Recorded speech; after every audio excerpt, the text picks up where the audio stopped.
What's going on, guys? Forks here, bringing you gameplay on the new DLC Endgame in Battlefield 3. Obviously this is on PS3 just because it's not out on any other console or PC yet.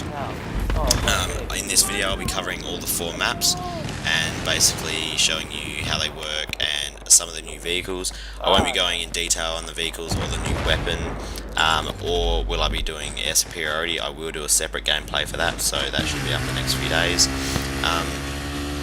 I just want to say, if there's any mic difficulties, just ignore them for now. I'm trying to get all that sorted at the moment, and enjoy the video.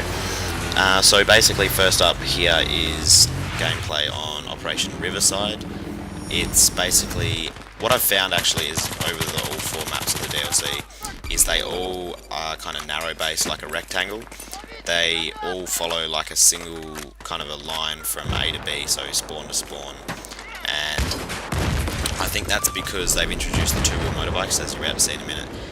You've already seen, but basically they're fast, they're like the quad bike, just on 2 wheels, and they're fast, so you can get from spawn to spawn a lot easier, and on Capture the Flag you've always got people on your back and people trying to chase you, so the narrow things always lead to long chases and gunfights. And it's also really good for snipers, so they've done a real good job of making the DLC good for all players, so snipers and all that, which I think is really well done. So this is it for Operation Riverside, and next up we have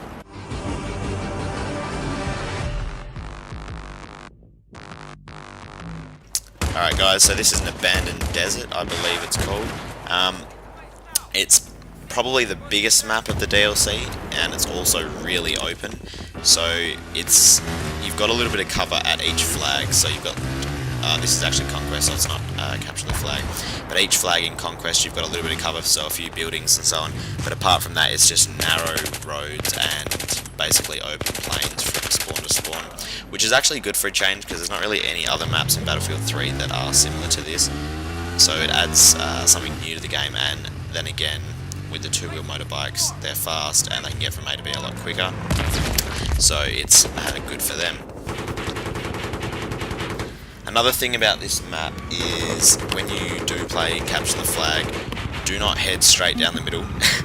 Every time everyone sends all their tanks, all their C4 motorbikes straight down the middle, and it just does get really frustrating. But there is one awesome thing about this map, so they have got jets and attack helicopters in this map, but they've got like a paradrop, which is similar to the AC-130, it just doesn't have guns on it. And you can actually paradrop an LAV, I think it is. So you actually spawn in the LAV. I know you don't get to see the full thing here because the game ends, but you start off like this, and I reckon this is just awesome. So, like, it's their last map pack, you kind of think they'd go lazy on it because they'd focus on Battlefield 4.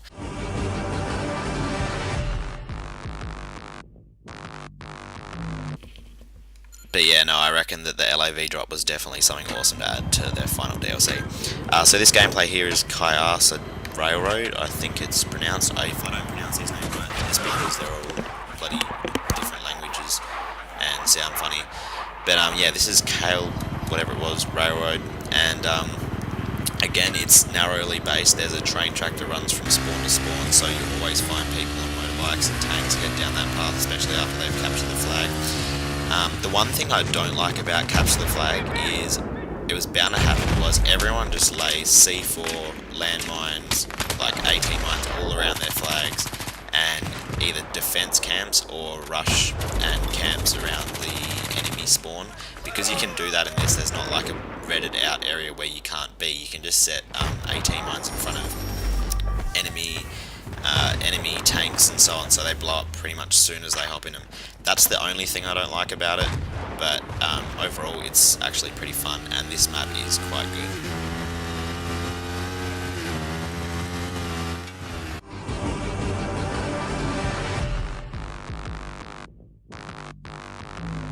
Okay, so this map here is Sabalan Pipeline, I think it's called.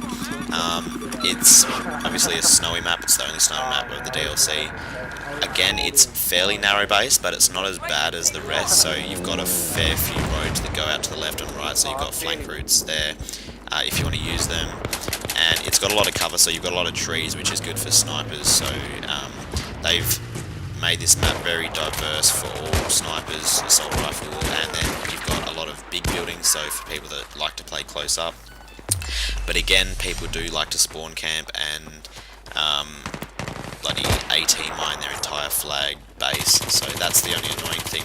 But I really do like this map, and I've had a lot of fun on the DLC so far with the motorbikes and just the new maps. And any time you get a new map, it's always fun.